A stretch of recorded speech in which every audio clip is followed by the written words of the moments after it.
the use of cocaine is going up astronomically, epidemically, if you will.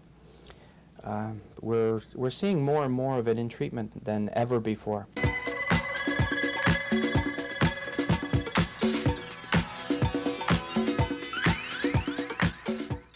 Dream, gold dust, flake, some of the street names for cocaine, a stimulant from the South American Andes where the cocoa leaf is grown.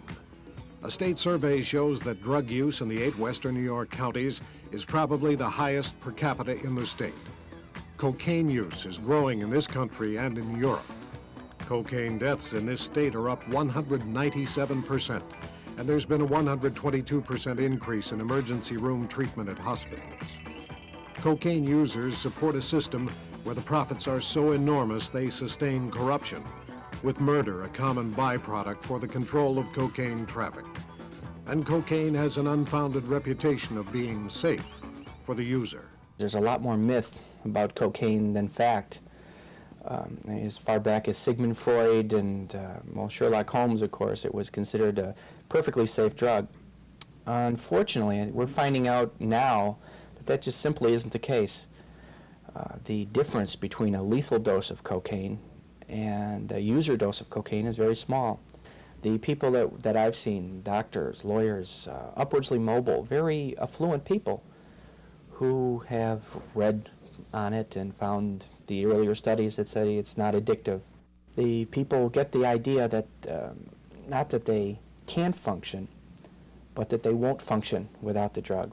It makes them feel super powerful. It's not that they think they're okay. They know they're on top of the world. Cocaine users in the area have both public and private medical sources available in their attempt to end the habit. The Erie County Medical Center has a substance intervention unit where physical and psychological treatment is available, plus outpatient attention. Some private hospitals, such as Bryland on Delaware, also have comprehensive programs.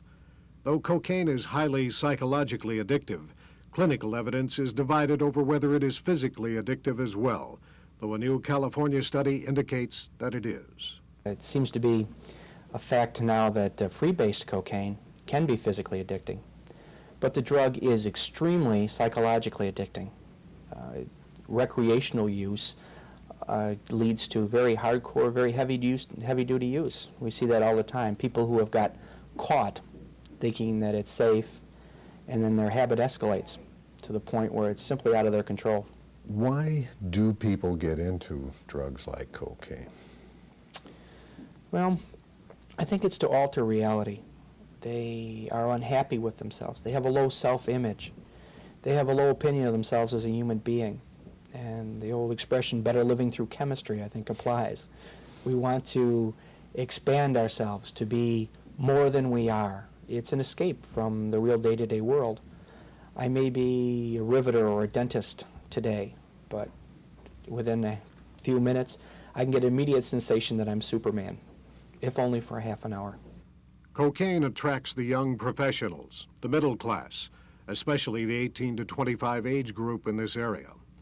An ounce of cocaine costs about 5 times as much as an ounce of gold. But there's no easy measurement of the damage to the user and society. Psychological dependence is a lot more addicting. It's a lot more hooking.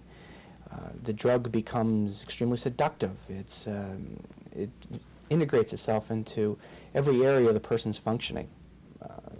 Cocaine particularly. Suicide has been linked to withdrawal from cocaine quite frequently, because as high as the high is, so goes the low.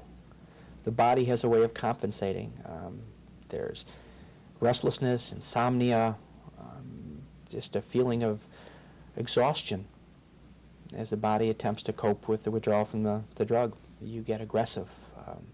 There's certainly a lot of paranoia with withdrawal, which makes you suspicious of people. Assaults, usually with family members, especially as the cocaine habit starts to eat into the family budget, it starts to cause problems. It basically wears away at the person's ability to cope normally. Are there messages in our society that actually glamorize cocaine use? An awful lot. For example, when Richard Pryor was freebasing, that is, getting the impurities out of the cocaine, making it more potent, After his accident was so highly publicized, we saw a rash right here in Buffalo of people freebasing.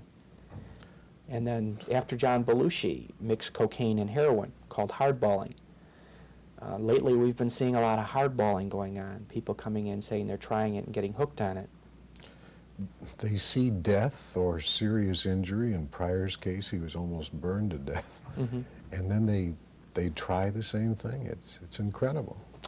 It is, but it's once again the beautiful people, the glamorous people, the football stars, the leaders of industry, the jokes on maybe The Tonight Show that seem to imply that it's harmless, that you can't get caught. And I guess all of us feel that. It can't happen to me.